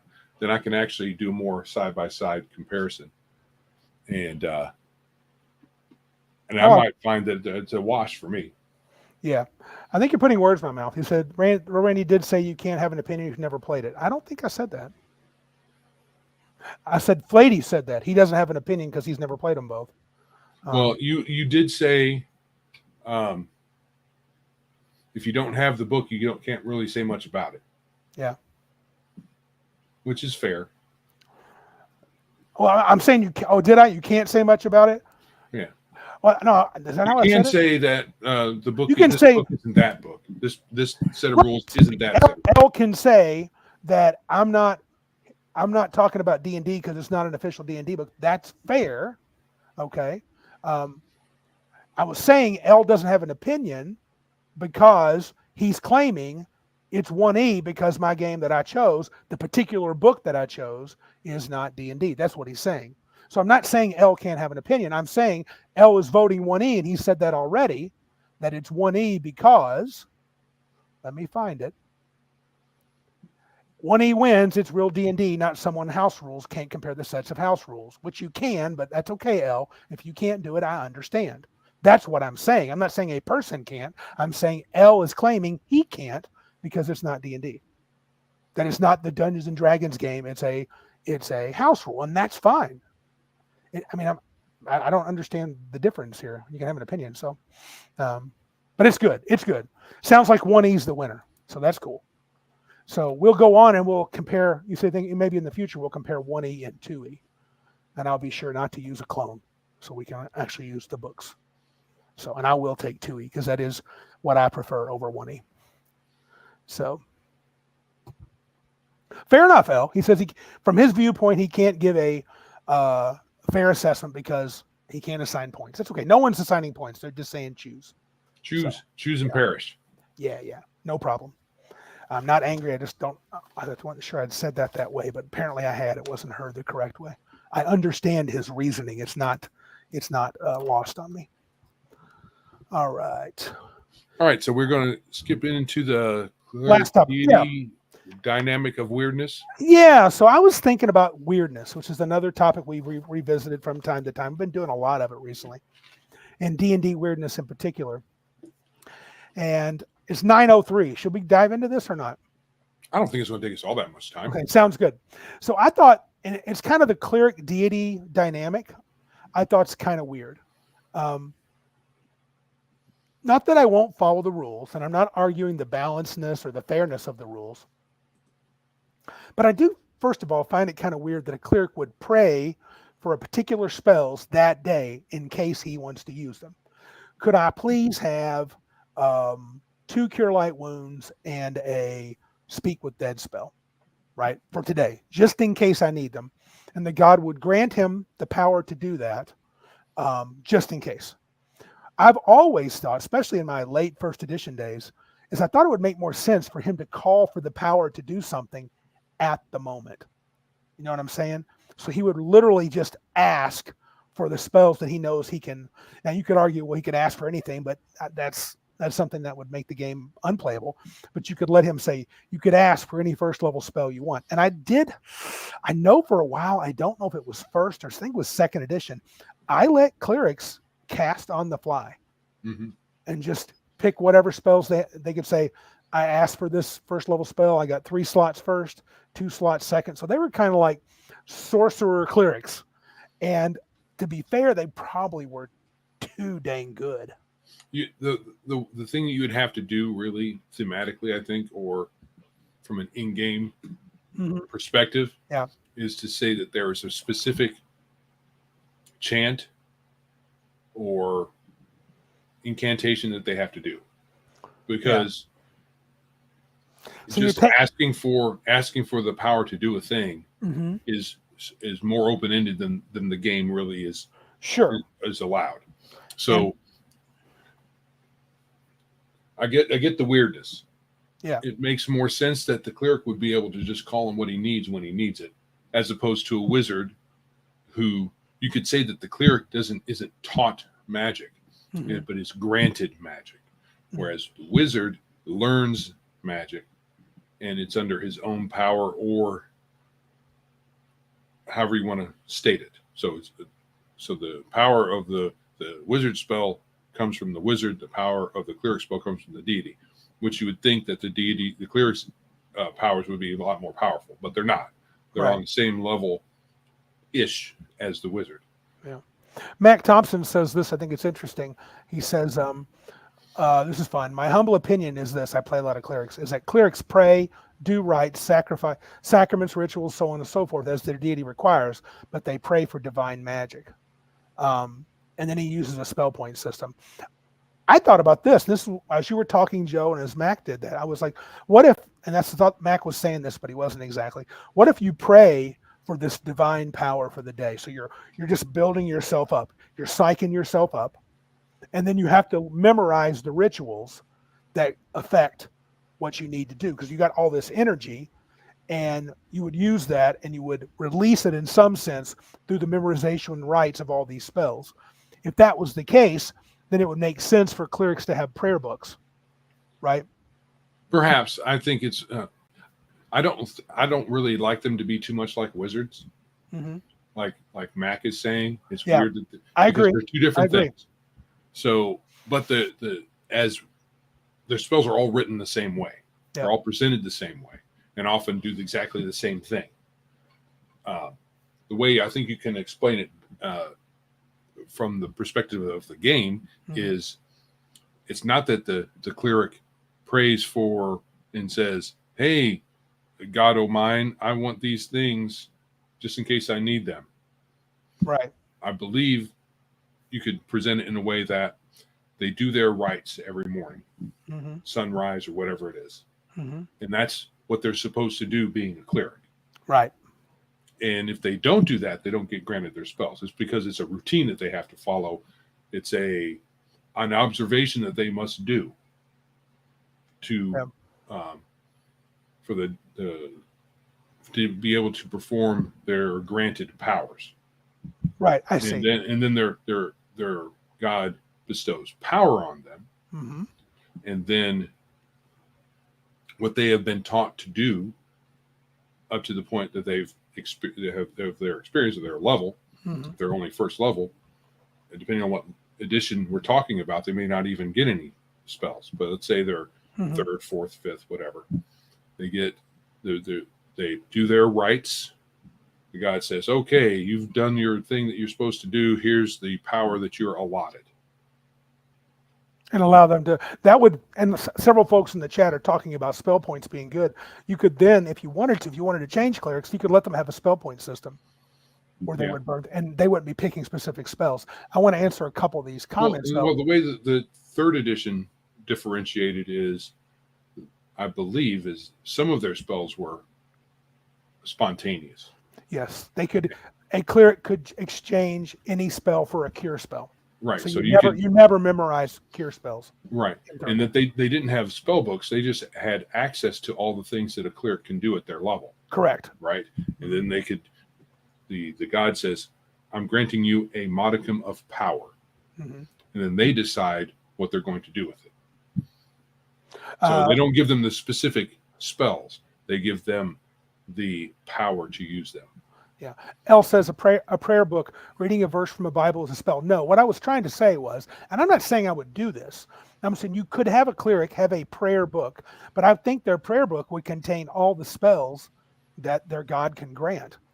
And they would be able to prepare them, not unlike a wizard if you wanted to. I don't like that. I'm just trying to justify the idea of preparing certain spells. Bruce Lombardo says clerics in most games resemble oracles from Pathfinder 1. Yeah, they were cleric sorcerers, and I did like the oracle, by the way. It was one of my favorite clericy classes. Yeah. So Yeah, it probably would work out better for them to be more like a sorcerer or what do they call them in Pathfinder? Oracle, Bruce. No, no, no. Well, Oracle, sure, but there's the wizard sorcerer combo class that. Arcanist. Yeah. Yeah, I think the danger is clerics don't need more power up. Correct. We'll get to that at the end. So yeah, I mean that's the weirdness is just them praying and having this menu of spells selected. So every morning, every day, at a particular time, every day they bother their god. Right. You give me things. I'd like these That's nine spells, whereas they just pray and follow the rituals and are granted divine power.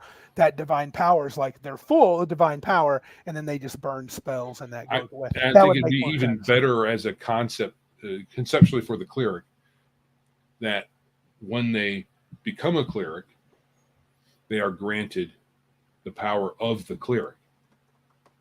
Yes. That you don't bother the divine powers every day to get your stuff back. That's weird too. Yeah. So you're granted the power of the class of the cleric class, and as you gain level, your ability to harness that is increased. Maybe part of the leveling process is that you supplicate yourself to the divine powers, and they increase your power. But on a daily basis, you bug some divine entity for, hey, I have this laundry list of spells, give them here. Yeah. Right. That's weird. Again, that's the weirdness of it. I also thought that the blunt weapon thing in TSR, that always seemed done to me. And like, even when they were saying, well, this is from, I got a quote from somewhere. You can put the link if you want in the notes, but it says, according to a regular in Gygax and Arneson's early Blackmore and Greyhawk game, the cleric was largely drawn from the priests in the 70s vampire movies. They had prohibition against edged weapons inspired by legends about not drawing blood. But dude, a mace will draw blood if it hits you hard enough. Yeah, so, it's dumb. It's the dumbest thing I thought of the cleric design. You can't use edged weapons. It's stupid. We'll get to this, Bruce. What is Godzilla? Both Elle said it first, and I echoed it. That has to do with the power of the cleric or the druid. We'll talk about that a little bit at the end. I thought it was kind of weird that they did that. I mean, I understand. I'm with Lady. I do like the idea of favorite weapons. Like maybe a cleric could have a favorite weapon and get a bonus with it, and any other weapon he's just mundane, normal. That would be kind of interesting. Right. But I mean, it doesn't make sense because Christ told at different times for the apostles to put down their swords and to carry. Now is the time to carry one. Mm-hmm. So if it's drawn from Christianity, which clerics kind of are, saying that you can't use an edged weapon is just stupid. Yeah. And that segues perfect into my next one. If most clerics are good, the ones that characters play, then I never understood this, and this could be my Christian beliefs seeping into my play.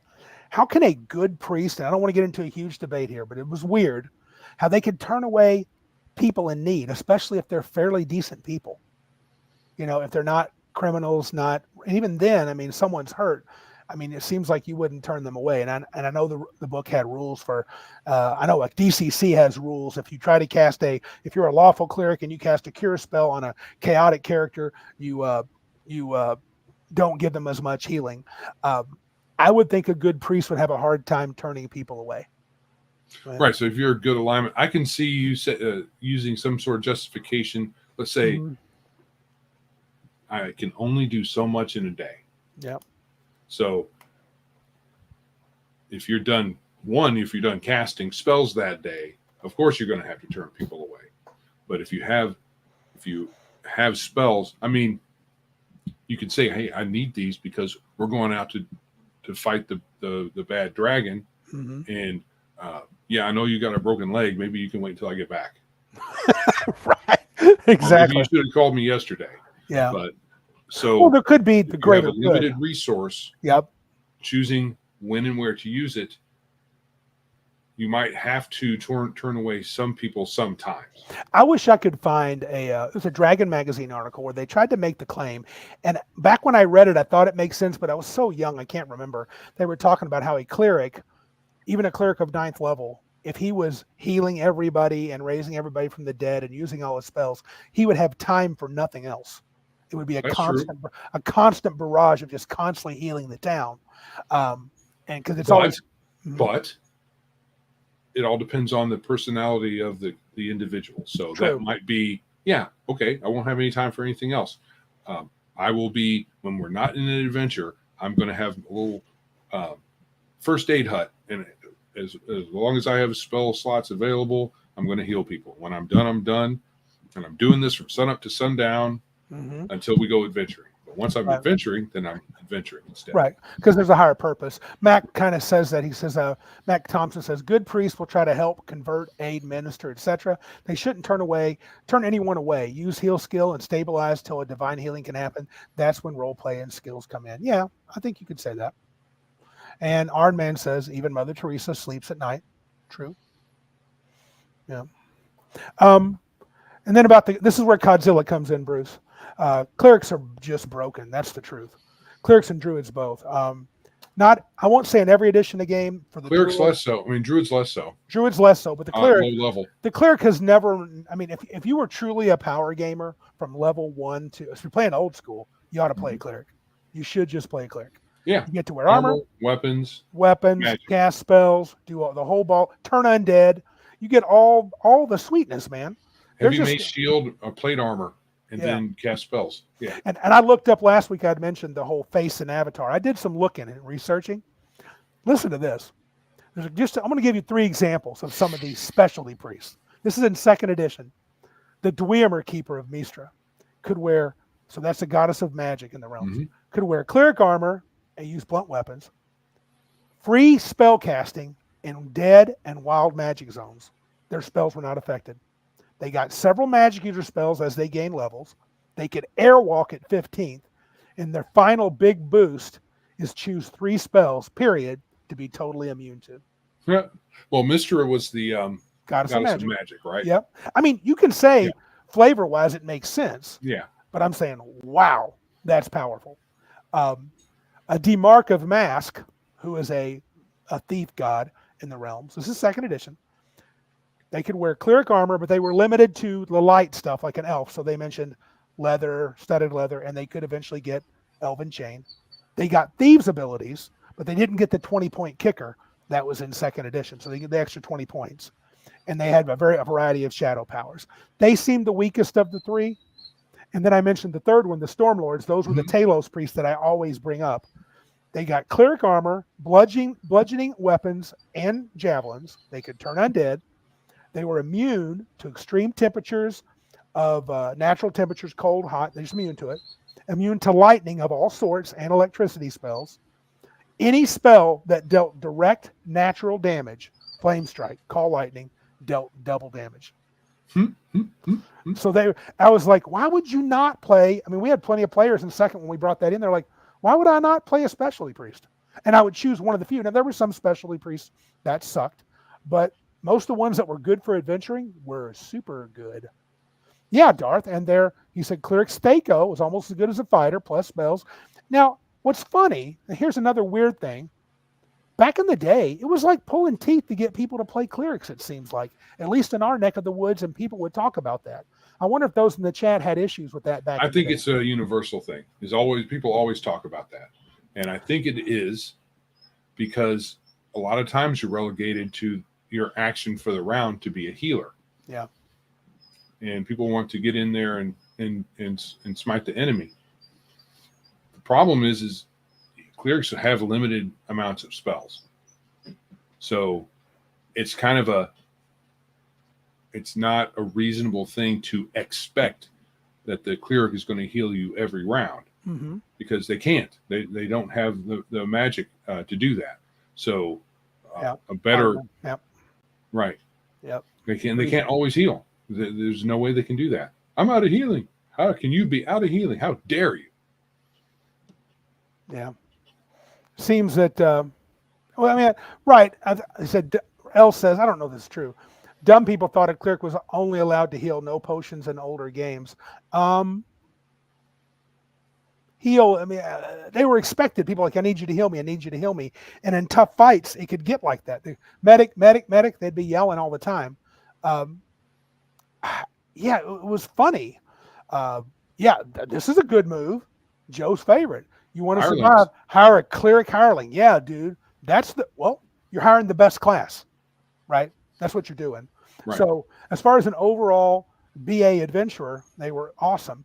And the Codzilla came from the fact that you could build in 3rd edition, 3.5, and even Pathfinder, you could build a cleric or druid that I think for most of the levels was the king of the hill. Yeah. COD comes from Cleric of Doom. Yep, Cleric of Doom. I thought it was Cleric or Druid. Cleric of Doom. Zilla being the gigantic monster. Yeah. I mean, early mid levels, 9 to 12, you could bring in what we call the Holy Trinity at our table. It was like Righteous Might, Divine Might, and then what was the last one? I can't remember. There was another spell. Basically, the cleric was Holy attacking. Smite, something. Yeah, he attacking as a fighter. His strength modifier went up to like +8, and he could. Because it makes you a little bigger. Yeah, you were tall. You were attacking large size. Yeah, it was outrageously powerful. So it was always funny to me. People didn't want to play them, but I guess I know some of the people at our table didn't like I don't want to have to be. We always thought we were young. They had to be good. I don't want to play a good guy all the time, and I don't want to be beholden to a temple where Randy's going to tell me to do stuff sometimes. They were afraid I would do that. They would also avoid paladins that way as well. So the cleric definitely have a big pile of weird. Well, the other weird thing about the cleric class is if you compare their descriptions with the paladin class, they're very similar, very similarly described. Yeah. Not the abilities, but the Right. the inspiration they draw from, they're very similar. Yeah. In older editions, the Yeah. clerics had less spells. Yes. Maximum spell level of 7, Mhm. depending on which version of the game. First edition AD&D wasn't like this, but BX Rule Cyclopedia, you didn't get a spell until 2nd level, Right. and so they were spell oriented, but they weren't just spell casters. They were part-time spell casters. Yeah. Yeah. They're right. Turning. Elle mentions turning. What they can do all the time is turn. Yes. There were some limitations in OSE for turning. I think you could only do how was it set up? Turning undead.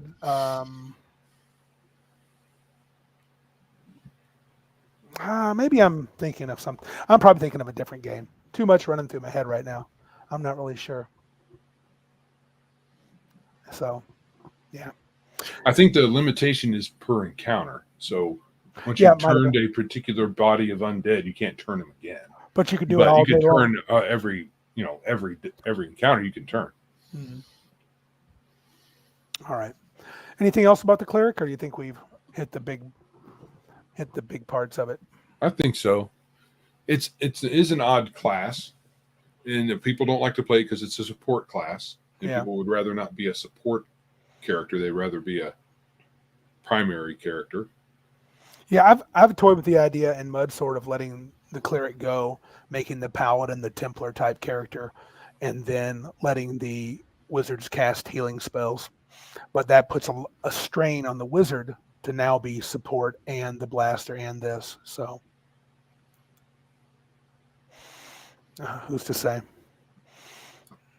I will Right. have an adventure next week. Elle says you've inspired me. You definitely have. You've given me a lot of good ideas. I really like the cleric I know the cleric is a hireling. I'm always surprised that a lot of times you guys never thought to hire a cleric. Maybe I was a jerk about it. I might have been a jerk about hiring a cleric. That's possible too.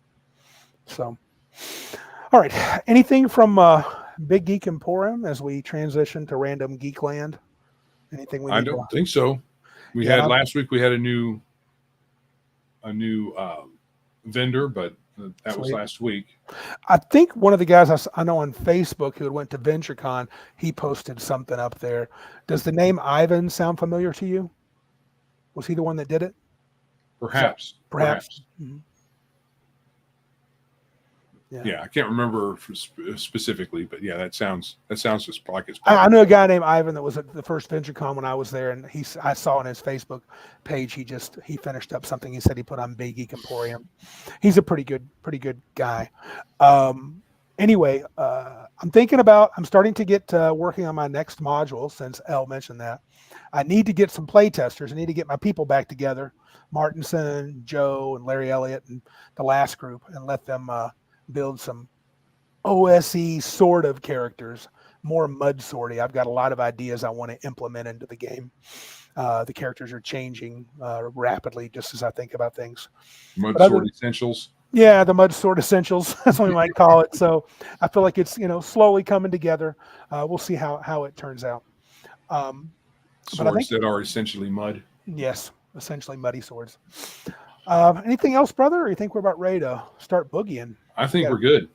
Clerics are weird. Clerics First edition is best. Before we go, Martin says he will be back only if there's no snakes. Can't promise that, brother, but I'll give you a bonus to your save. Maybe you'll survive. Maybe you'll get to swing one time at the snakes. Low level, old school games, life is cheap. Good news, Joe. I may start you out, guys, a couple levels higher. Oh, okay. Start you like level 5. We'll see how it goes. Okay. If you'd like to support our show, please like, subscribe, and share us where you're listening or viewing the show. We are on all the socials, videos, and podcast places as well, like the YouTubes. If you want to give us a little cashola, check out our PayPal, Streamlabs, Ko-Fi, and Patreon. On the web, www.biggestgeekaspodcast.com. If you want to email us, it's thegeeks@biggestgeekaspodcast.com. And of course, don't forget Big Geek Emporium at biggeekemporium.com, where you can find all sorts of cool games. Many of them are free, including our friends like the Red Room, some free stuff, I think, from Venger, David Gwill's Dungeons and Delvers, which will soon have a second edition. Can't wait to see that. I actually want to play the old one. We need to play the old one before he gets his second one out. But so that's what's. Will there be level caps, spell level caps in second edition Dungeons and Delvers? There probably already is. What do you mean? Well, it's based on 5th edition, so. Yeah, it's cool though. It's a good game. Thanks everybody for participating. Especially, I want to say thanks to Elle. I appreciate you keeping me honest. That's not in Mold Day. That's not in that. It's cool. Anyway, I think we're done, man. You ready to boogie? Indeed. I feel bad about Violence Solves Everything was over on Rumble. He said a few things. So was Patty. He didn't get too much in there. I thought you were keeping track of the Rumblers. I can't do that. I can't do the two screens. I've got them on there, but I'm not really watching them. I feel bad. They had a few things to say. But so it can be a little difficult. So we have our outline on one. So I have two screens. And I got an outline up on one, and then I have the browser for StreamYard up in another one. I try to help myself by printing my outline, but it doesn't always work out. Right. And I like trees, unlike Randy. And, I don't like trees. I hate them, actually. You hate trees. Kill them trees. Kill them dead. Does not to like OSE. Okay, brother. You do you. Randy, huh? I'm gonna say try not to talk too loud with that headphone, that mic, because you're clipping. Oh, so that means when you talk too loud, it's catching up. What's it doing? It takes your voice is too loud for that mic to register, and it clips it out. All righty, gotcha. Okay, thanks, you Rumblers. Thanks everybody on the show. But I think that's it, man. You ready? I'm ready. Well, this is Randy, and this is Joe. And remember, if you can't be big like us, then be geeks like us.